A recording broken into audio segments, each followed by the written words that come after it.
Hey guys, Anime K-Man here, and today I'm going to be reviewing the 6th episode of Goblin.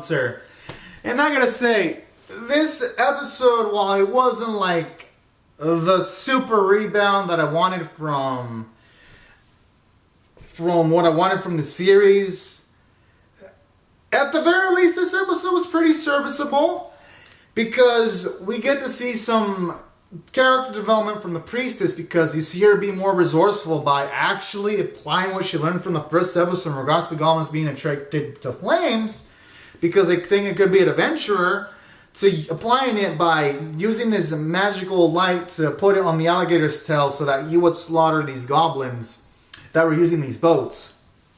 So for one, that was a nice element from the episode.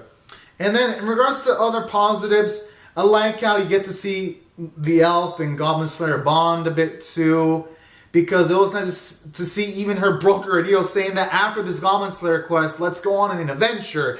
And I kind of like how that opens the door towards maybe the Goblin Slayer doing things that just don't involve goblin slaying. Maybe we could get more insight to his character. And all in all, these are pros to the episode, provided they actually go through with it. I'm gonna keep my eyes on this anime, and if that ends up just being a throwaway line, I'm gonna be immensely disappointed in the season finale. But for now, I'm just gonna wait. I'm gonna wait and see if the show actually delivers on that, because I really do want to see the Goblin Slayer interact in different situations, so that I can make him a fully fleshed out character instead of just a character that is just there to be badass and that's about it. So for now, that was a slight upside. And then aside from that, there were a few inconsistencies in the dialogue though. Like when you had the elf and priestess like, you can't use fire, and no poison, and you gotta promise. And I'm like, yo, y'all almost got killed by goblins. Or at least priestess almost got killed by goblins a few times. And then she's all like, oh no, you can't use that stuff. I'm like, wait, what? Really? Fuck, if I was in that situation, I'd be using every single thing to fucking have these goblins visit the sweet solace of death.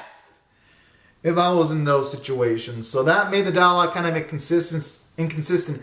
Especially for the elf when she saw one of her own kind. The way one of the elves of her own kind was like ravaged by goblins. You would think at the very least they would have not have that dumb throwaway line. So really this episode could have been better if they just would have omitted that line and everything would have been super peachy. But I guess they had to add it there towards some kind of attempt at humor that didn't work in this instance.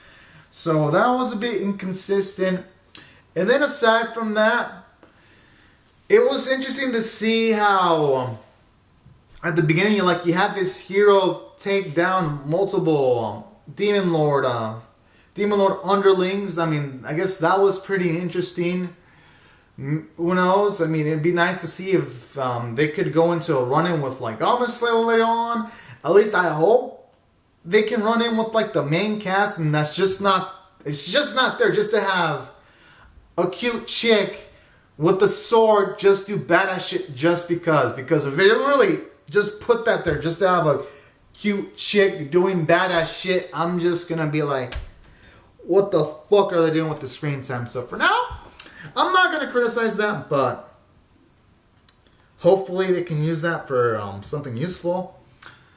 And then other elements in the episode that at the very least I enjoyed. I did enjoy at the very least Priestess becoming more assertive now when she like actually uses magic as a shield. She doesn't have that kind of hesitation anymore. You can see in her expressions that she's got more conviction when she uses magic. So again, I like how this, as the series goes on, she's becoming more assertive. And then at the very least, you get to see more of Goblin Slayer's side when you can tell, like, he picks up on the knowledge from the farmer girl. Like, when they were going to Watertown, they mentioned how the bread here is of good quality. And I kind of like that scene because even though it was subtle, it goes to show that he cares enough about the farmer girl for not only to keep her safe, but he cares enough to even key in on, like, minor conversations. showing off that a slight, subtle soft side with Goblin Slayer. So that was pretty nice. Gotta give the episode credit for that. And then aside from that, I like how this episode at least emphasized more that the goblins do have a bit of intelligence when they were using boats in this rain. And then when they have this little twist at the end where it seems like this big goblin is helping like these goblins go into Watertown and he's helping them multiply. That was a good way to end the episode. And for me, for an audience member, it's a good enough way to make them want to see more. And I guess this episode did a decent job of entertaining me. And I'd say the only flaws were some of the dialogue and the animation, because there was still shots in a few scenes. Or when Goblin Slayer was walking, it looked really corny as fuck when he was walking like the CG armor. Even in far away shots, it looked pretty bad. And I'm really hoping for the last few episodes the animators can at the very least make the CG not stand out. Who knows, but the reason why I gotta mention it is because let's just say 5 or 10 years from now when you rewatch this anime, the CG is gonna stand out and it's just gonna look ugly and uglier each year. Because it doesn't age as gracefully as hand-drawn animation, because there are some animes, hell, from like the 70s, like Ashton Joe, that look fucking great in some instances with the hand drawn because of the quality they put in, or from some of the Studio Ghibli films in like the 80s. So that's why I gotta mention the CG in every single episode review, because if they keep on fucking it up, can't ignore it. So for all these reasons, and then the sword mating, like there were some instances where headband was this or blindfold, and then it was like this big, and you can tell too in the far away shots they made it bigger. And I'm like, come on, animators, at least did he have like correction people to look through the frames? Because I only saw this episode once. You could even tell. Go look at my live reaction, and I even noticed it at the first instance. I was like, wait, what? You couldn't just like go do some Photoshop and like put in a bit of like white coloring, pinkish coloring, to like make the blindfold slightly bigger, and that's it? Shit, I think even I could do that. With like fucking 20 minutes of time, I could probably do that.